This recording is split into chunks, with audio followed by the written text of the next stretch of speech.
President Wickremesinghe, welcome to First Post, sir. Thank you. How are you? How have you been?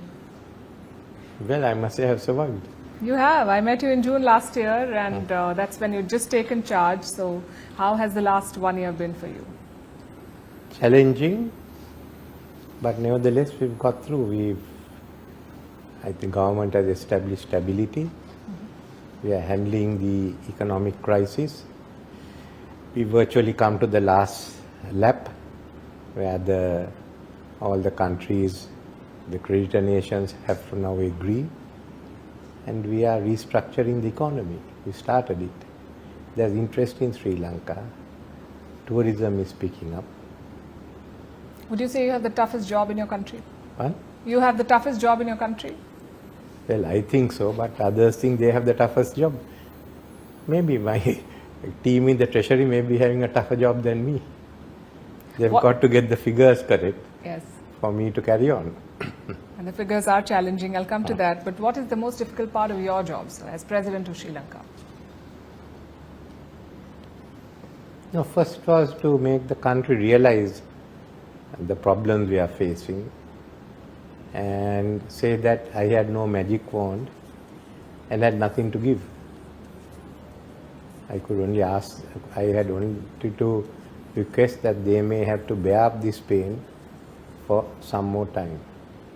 But I will give whatever relief I can. That I think is the most difficult job I had. Yes. And most politicians would not say that I have nothing to give and you have to suffer the pain. Well, I could give them hope and I could give them a better future. But we had to go through a difficult time to get through that. When you took over, there was complete chaos. There was a sort of, Sri Lanka was bankrupt. There was total collapse. Your own home came under attack. How did you go about restoring it, and are things in order, personally as well as in your... Firstly was to ask the security forces to establish law and order, not to allow rioting. They took over the Prime Minister's office, from which I was operating, since this building was taken over earlier. Then they attempted to take over the Parliament, at which stage I thought enough is enough, and I ordered the army to take any measure necessary to safeguard Parliament. From that time onwards, we decided that we are going to enforce law and order. There was a big outcry. People said we are violating human rights, but finally we had stability. Did you ever think that it would come to this, that the presidential office would be run over, that your own home would come under attack? Well, we never thought this could happen, but in the last month or so, things were sort of, I would say, things were hotting up. Then on May 9th, but the taking of the office was thereafter.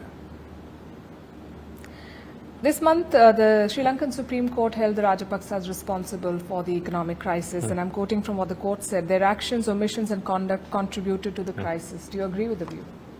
Well, this is what the court has said. But do you agree? The crisis took place during their time. But the court has not announced any punishment. Do you think they should face the consequences for their actions, or at the very least apologize? No, the crisis took place during their time. And then when Mahinda Rajapaksa, the Prime Minister, gave up, the President then called on the opposition leader to form a government, which is a normal practice. And in this case, the opposition leader should have taken over because he had the backing of the government. They ducked it. The whole political system collapsed. There was no one willing to take responsibility. So finally, if you take it as a sequence, from the time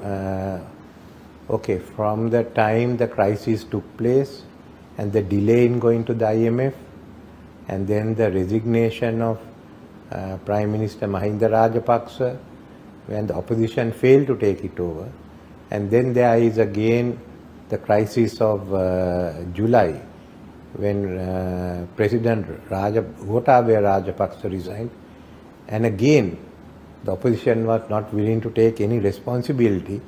It meant the whole system has broken down. So the whole politics of this country has been, as I would say, topsy-turvy, which is just been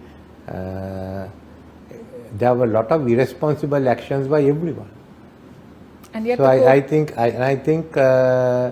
have to look into all that, not merely one part of it.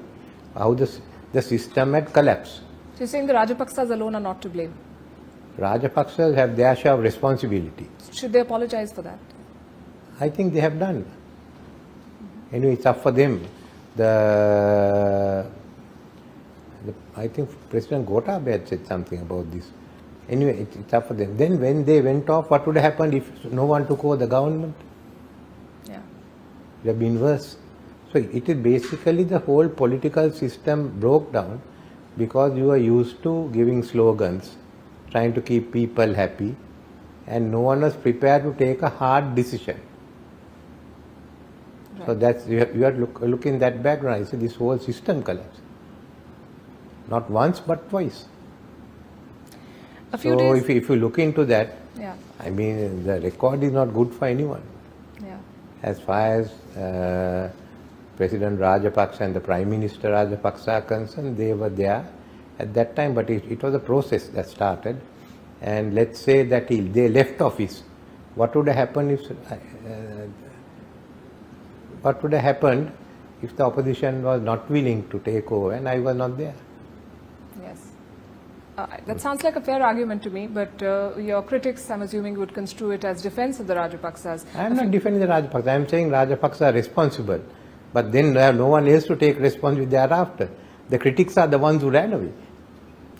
You're governing with support from the Rajapaksas party. A few days ago, you also attended the birthday celebrations of Mahinda Rajapaksa. Coming back to the critics, they've called you, and I'm quoting, a surrogate of the Rajapaksas. What do you say to people like these?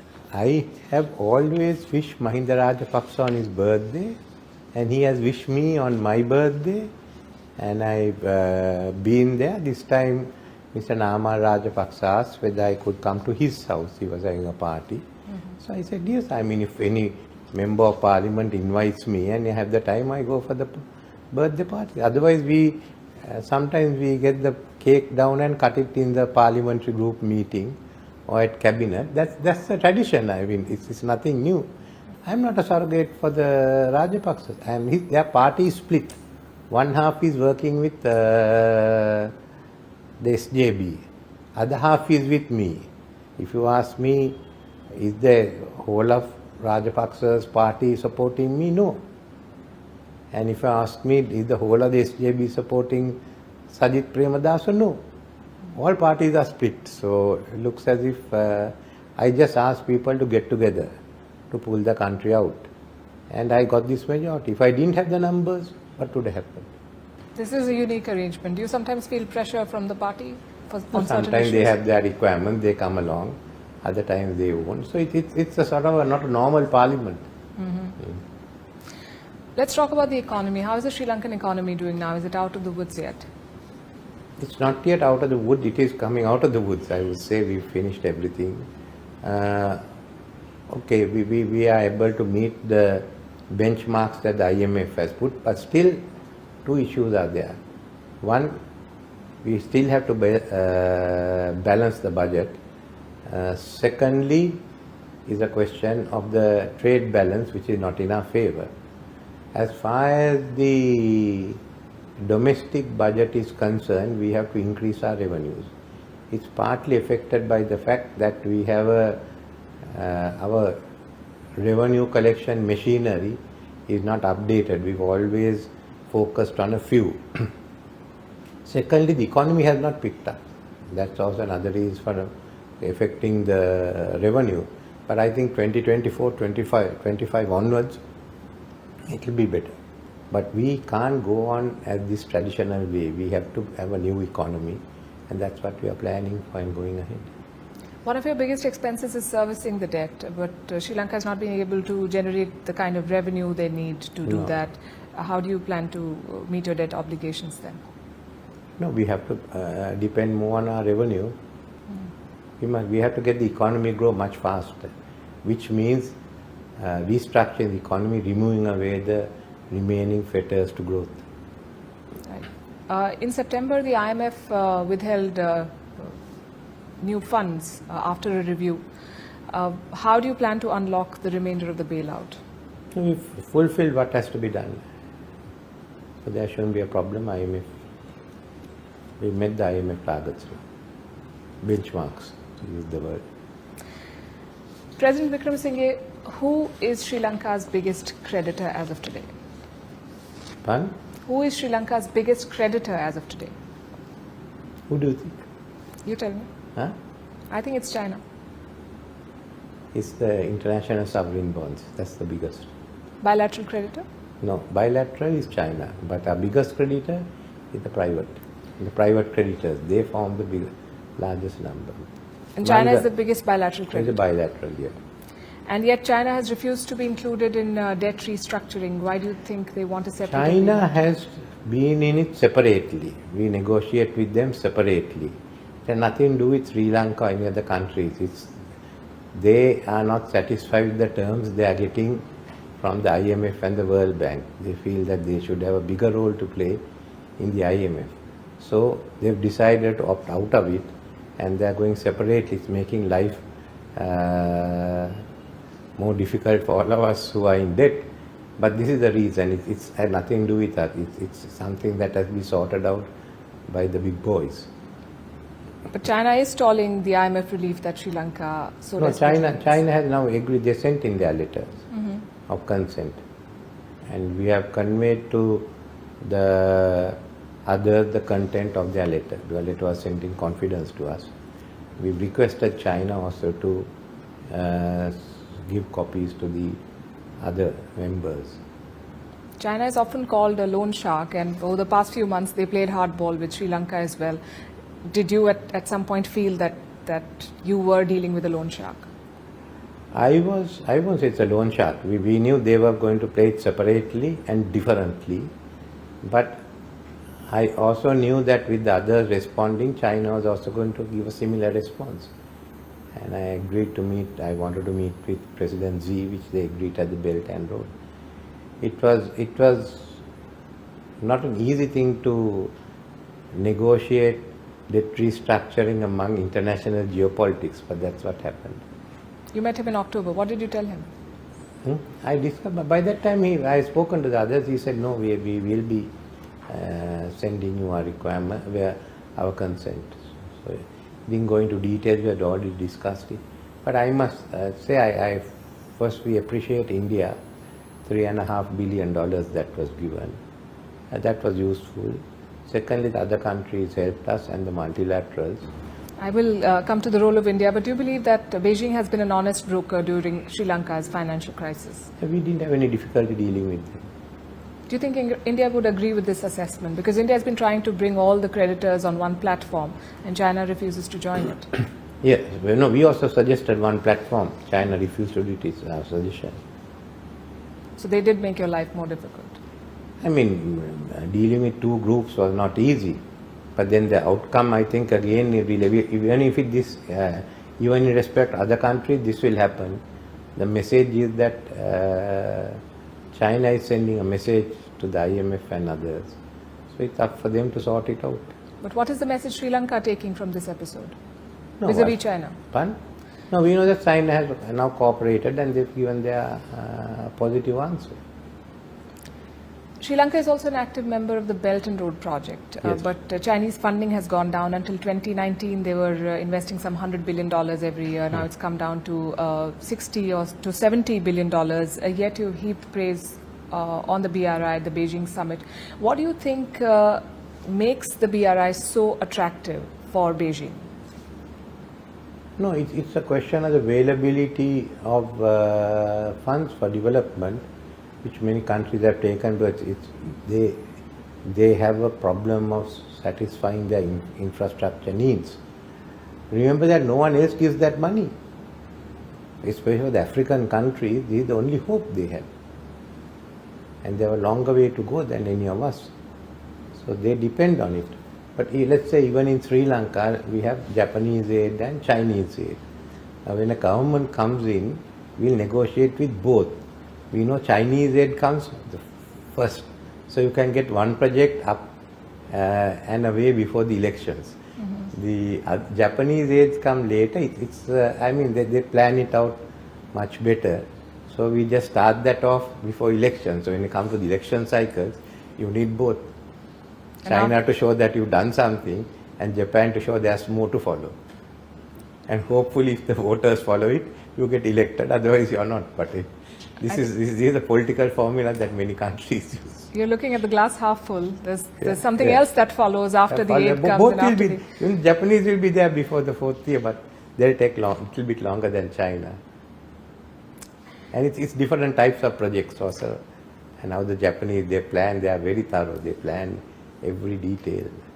China has also hinted at expanding the China-Myanmar economic corridor to include Sri Lanka. Is that something that you're keen on? Well, yes, China-Myanmar economic corridor to Sri Lanka, and from Sri Lanka to Africa. You want to join it? Pardon? Does Sri Lanka want to join it? Well, the corridor is there, we'll get connected. There is no special program on that. But connectivity, yes, we are for connectivity. Also, we are for connectivity with the ports in Africa. So we will connect both the ports in Africa and the Myanmar ports. But what's the issue of Myanmar port? Nothing. China wants to include you in one more project. I wanted to know if you welcome that. It's not China. I mean, we are looking at getting integrated, and we feel that the African ports are going to be important. I mean, even India knows that. We want to get linked up, and and if you link it up with the Myanmar, but the ships that come from Myanmar, I mean, that's a new route altogether. That was anyway going to happen. Yeah. And ships have been coming to Sri Lanka as well. Two ships came from China in the last 1 year to Sri Lanka. But why are you asking me? I mean... No. My question is that those 2 ships came and the US and India expressed concern, and experts said that they were spy ships. Is that a characterization you agree with? First one we asked for evidence, it's a spy ship. There was no evidence. Second one, we had allowed it. We allowed the ship to come, and they were in this area. It was not an issue at all. What is a spy ship is a big question mark. These are civilian ships, but if there are issues, if they are spy ships, we will not allow them to come in. But as far as exploration is concerned, we allow not only Chinese ships, but other ships. But no one highlights the fact that other ships also come to Sri Lanka. Each time a Chinese ship comes, we get a lot of publicity. But if a ship, research ship comes from another country, we are ignored. For example? They come in. There's a French ship due. So we are going to now develop our own hydrography unit and get our own ships. Then we can do surveys around India and China both. That sounds like a good plan. But in the meantime, would you welcome more such research ships from China, or would you want Beijing to stop sending them? We will welcome any research ship. We have no problems at all, as long as it's for research. Would you allow China to also dock a military ship in Sri Lanka? We have always allowed. All ships, military ships from any country, they are all dock in Colombo. So you're okay with that? Well, they have all been doing. Indians, Chinese, Russians, Americans, everyone comes to Colombo. Hambantota, we find the Japanese are not going there.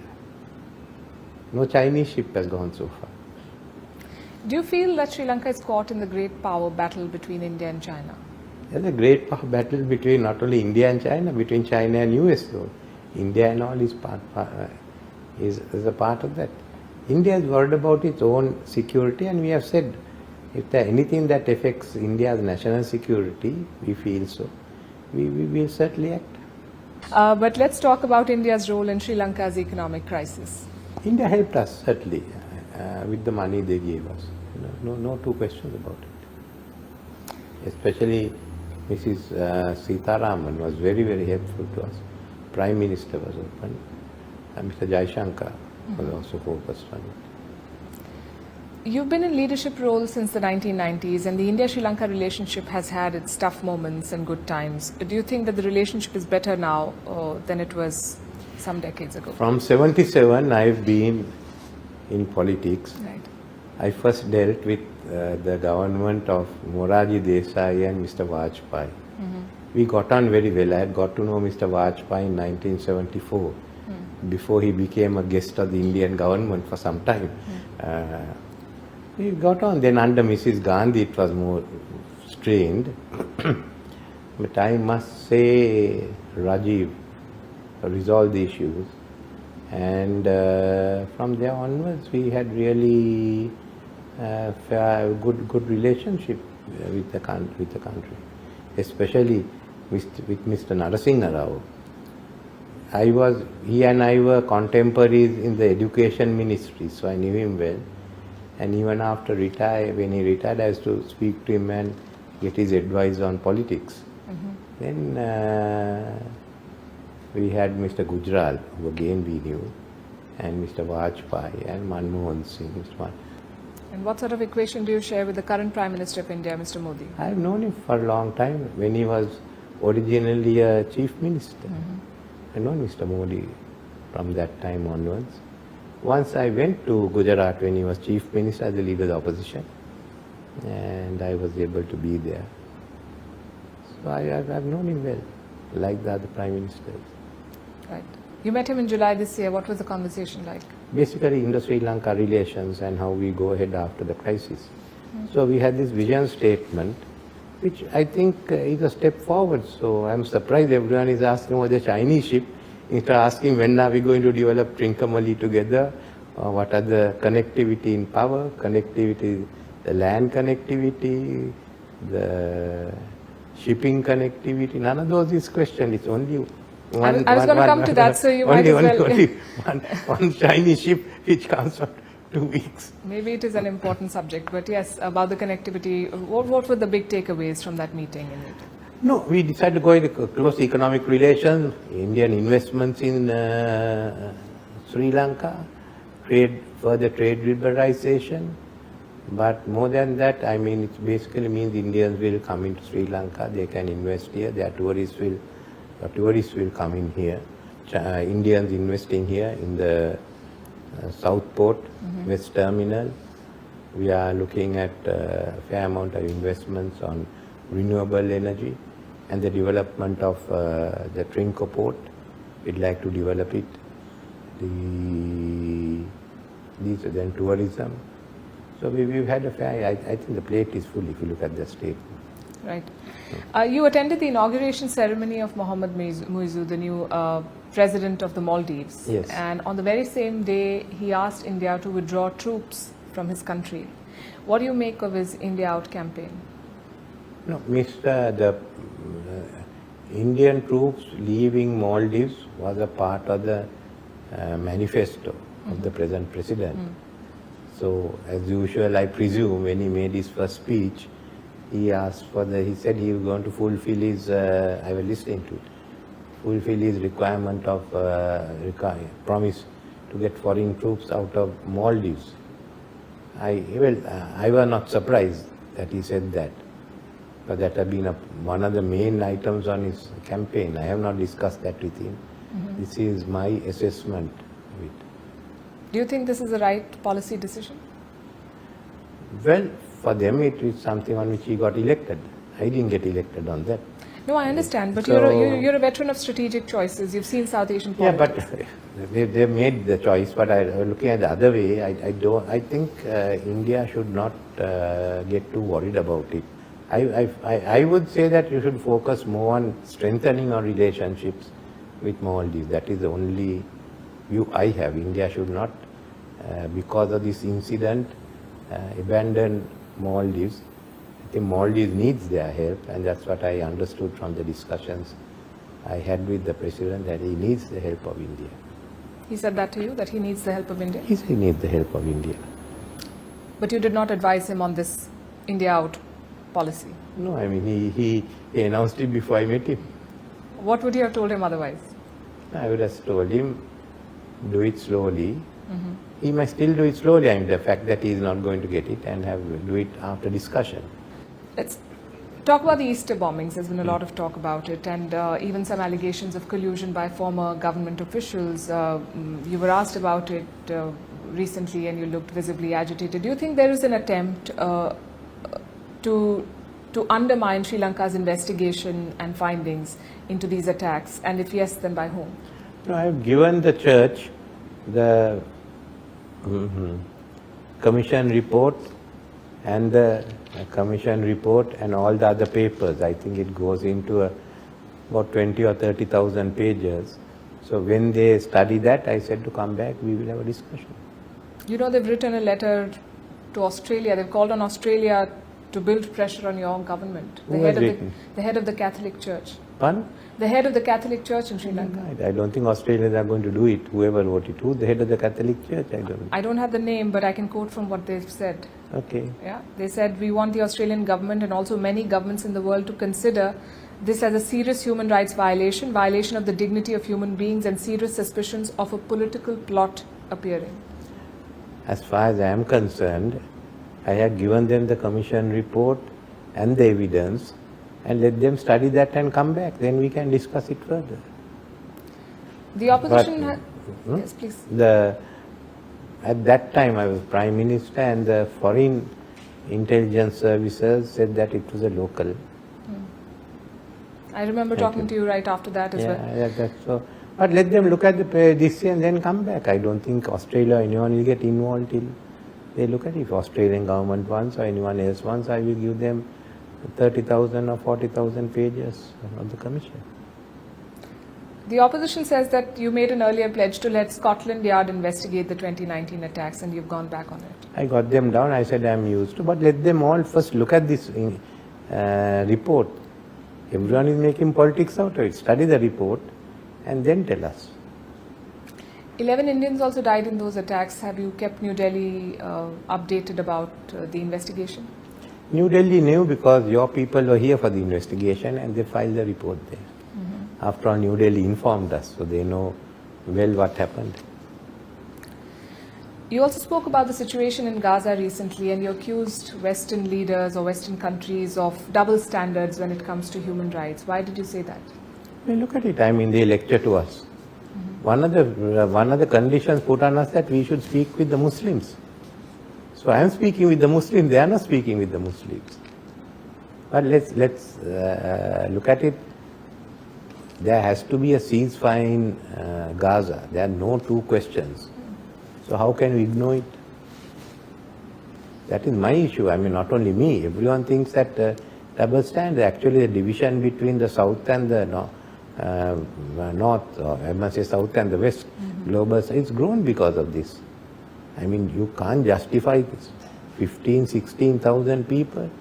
And forget about us. There are demonstrations in Israel because they think they should focus first on hostages. They say that the Hamas uses civilian infrastructure and civilians as human shields, and that's the only way to take them out, and that is Israel's justification for the civilian casualties. How do you think Israel should have And then gone what about did they tell us at the end of the war? What did they tell us when they ended the war in 2009? What did they tell you? I mean, basically, we were condemned, no? I think finally. I was not the government, President Rajapaksa. But all they talk of human rights thereafter also, have they followed it here? I mean, basically, the world is seeing double standards. I have to agree with that. Hmm? I have to agree with that. Yeah.